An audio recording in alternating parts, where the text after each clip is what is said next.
Yes, അങ്ങനെ ഇന്ന് release ചെയ്തിരിക്കുകയാണ് നമ്മുടെ അജയൻ്റെ രണ്ടാം മോഷണം ARM. ഒരു രക്ഷയില്ലാത്ത പടമാണ് കേട്ടോ.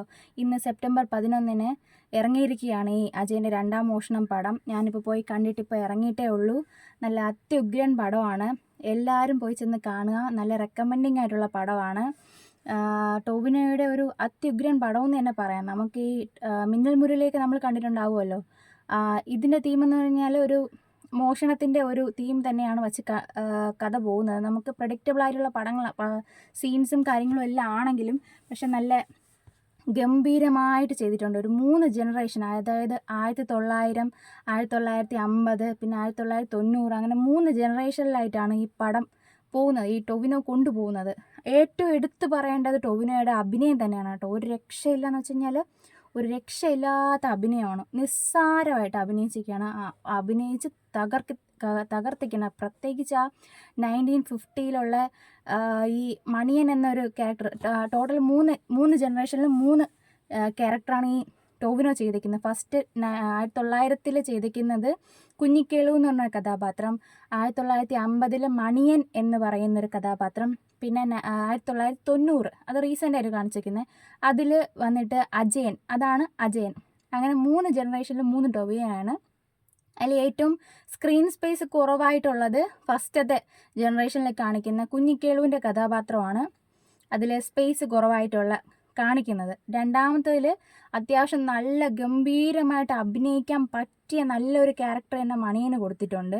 മൂന്നാമത്തെ സെയിം തന്നെയാണ്, ഒരു നോർമലായിട്ടുള്ളൊരു മനുഷ്യൻ, അതാണ് മൂന്നാമത്തെ. പക്ഷെ കളരിയൊക്കെ പഠിച്ചിട്ടുള്ള അതൊക്കെ സിനിമ പോയി ചെന്ന് കാണുമ്പോൾ നിങ്ങൾക്ക് മനസ്സിലാവും. ഞാൻ പറഞ്ഞ് സ്പോയിൽ ചെയ്യുന്നില്ല. അപ്പോൾ ഇതിന് ഡയറക്ടർ വന്നിട്ട് ജിതിൻ ലാലാണ്. പ്രൊഡ്യൂസേഴ്സ് 2 പേരുണ്ട്.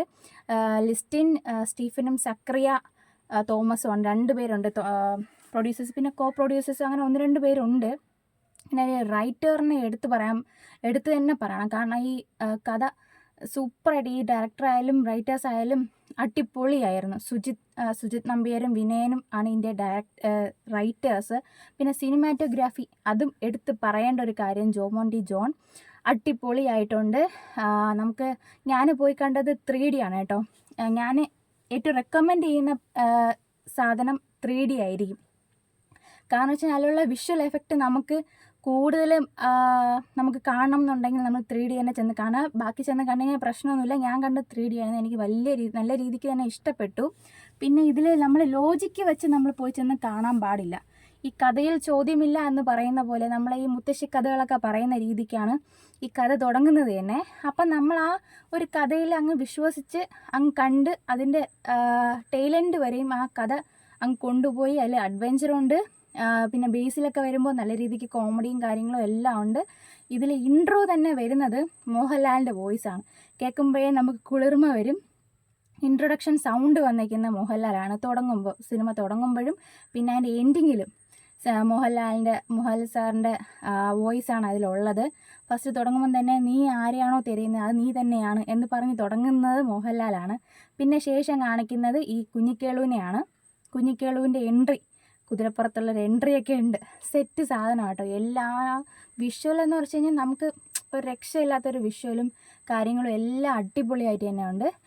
പിന്നെ ഇതിലെ ആക്ടേഴ്സ് എന്ന് പറയുമ്പോഴത്തേക്കും ഈ ടൊവിനോ തോമസാണ് മെയിനായിട്ടും ഇതിലുള്ള 3 ജനറേഷനിൽ ചെയ്തത്. മെയിനായിട്ടുള്ള റോള് ടൊവിനോയ്ക്കാണ്.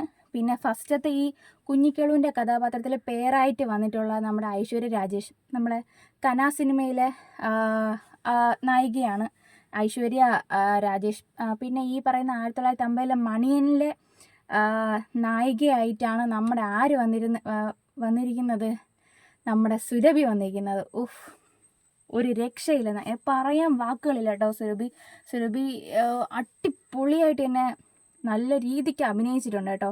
ആ ഒരു നോട്ടമായാലും ആ ഒരു പുച്ഛമുള്ള ചിരിയാണെങ്കിലോ ഒരു രക്ഷയില്ലാത്ത ഒരു അഭിനയമായിരുന്നു കേട്ടോ സുരഭിയുടെ. അത് രണ്ടാമത്തെ തലമുറയിലെ മാണിക്യൻ്റെ ഭാര്യയായിട്ടാണ് അതിൽ വന്നിട്ടുള്ളത്.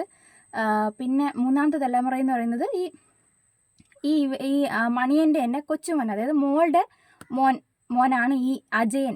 അപ്പോൾ മുത്തശ്ശൻ്റെ പാരമ്പര്യം തന്നെ മോനിലോട്ട്, അതായത് ഈ ചെറിയ മോനിലോട്ട് വരുന്നു.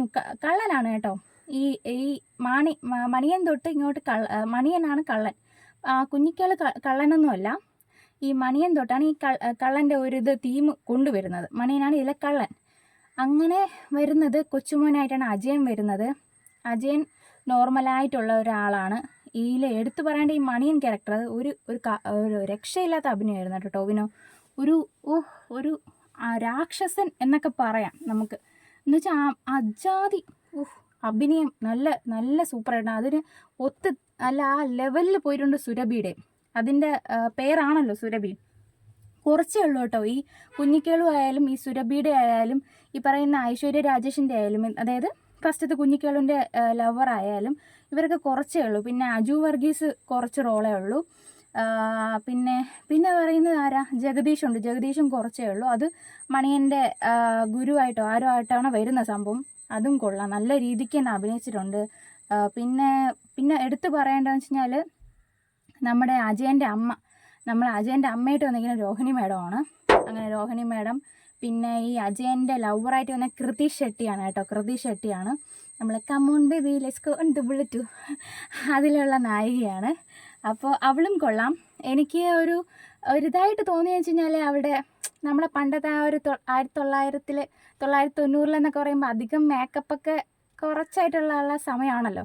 അതിലെനിക്ക് കുറച്ച് നെഗറ്റീവായിട്ട് തോന്നിയത് ഇവരുടെ കോസ്റ്റ്യൂംസ് പണ്ടത്തെ ആ ഒരു രീതിക്കുള്ള കോസ്റ്റ്യൂംസും പിന്നെ മേക്കപ്പും ഒക്കെ കുറച്ച്, ഈ പ്രത്യേകിച്ച് കൃതി ഷെട്ടിയുടെയൊക്കെ മേക്കപ്പ് കുറച്ച് ഓവറായോ എന്നൊരു സംശയം. കാരണം അത്രയും നല്ല 3Dയിൽ കാണുന്നുണ്ട്. ഈ മേക്കപ്പൊക്കെ നല്ല എറിച്ച് കാണുന്നുണ്ടായിരുന്നു. അങ്ങനെ ലിപ്സ്റ്റിക് ആയാലും എല്ലാം ആ ഒരു ഇത് മാത്രമേ എനിക്കുള്ളൂ. പക്ഷേ ബാക്കി കഥയെല്ലാം അടിപൊളിയായിരുന്നു. അത് നെഗറ്റീവായിട്ട് പറയാൻ പറ്റുന്നില്ല കേട്ടോ, ചെറിയൊരു പാളിച്ച അത്രയേ ഉള്ളൂ. അങ്ങനെ ഇതിൻ്റെ സൗണ്ട് എന്ന് വെച്ച് കഴിഞ്ഞാൽ ഒരു രക്ഷയില്ലാത്ത ബാക്ക്ഗ്രൗണ്ട് സ്കോർ ആട്ടോ ചെയ്തേക്കുന്നത്. അടിപൊളി ബാക്ക്ഗ്രൗണ്ട് സ്കോർ. പിന്നെ ഈ അജയൻ്റെ കാലഘട്ടം, അതായത് 1990 വരുന്നതിൻ്റെ അവൻ്റെ വില്ലൻ എന്ന് പറയുന്നത് നമ്മുടെ ഹാരിഷ് ഉത്തമനാണ് അജയൻ്റെ വില്ലനായിട്ട് വരുന്നത്. അതായത് അതിലും അത് കഥ കാണുമ്പോഴത്തേക്കും നമുക്ക് മനസ്സിലാവും എന്താണ് സംഭവം, ഏതാണ് സംഭവം. ഞാനൊന്നും പറഞ്ഞ് സ്പോയിൽ ചെയ്യുന്നില്ല. അപ്പോൾ എല്ലാവരും പോയി ചെന്ന് കാണുക. പടം നല്ല അടിപൊളി മൂവിയാണ്. 2.5 മണിക്കൂർ അതിൽ തന്നെ ആ തുടക്കത്തിലേ കാണിക്കുന്നത് 148 മിനിറ്റ് ഉള്ളൊരു പടമാണ്. നമുക്ക് ഇൻ്റർവെൽ വരെയും എല്ലാം എൻഡ് വരെയും നമുക്ക് കണ്ടുകൊണ്ടിരിക്കാൻ പറ്റും. നല്ല രസമായിട്ട് ചെയ്തിട്ടുണ്ട് കേട്ടോ പടം. ഒരു രക്ഷയില്ല. എന്തായാലും സ്പോയിൽ പടമില്ല. ഓണത്തിന് എന്തായാലും എല്ലാവർക്കും ചെന്ന് കാണാൻ പറ്റിയ നല്ല അടിപൊളിയായിട്ട് തന്നെ എടുത്തിട്ടുണ്ട്. നമുക്ക് പൈസ വേസ്റ്റ് ആവാത്തൊരു പടമാണ്. അപ്പോൾ എല്ലാവരും പോയി ചെന്ന് കാണാം. ഇന്നത്തെ വീഡിയോ ഇത്രയേ ഉള്ളൂ. അടുത്ത മൂവി റിവ്യൂ ആയിട്ട് വരാം. Okay, by.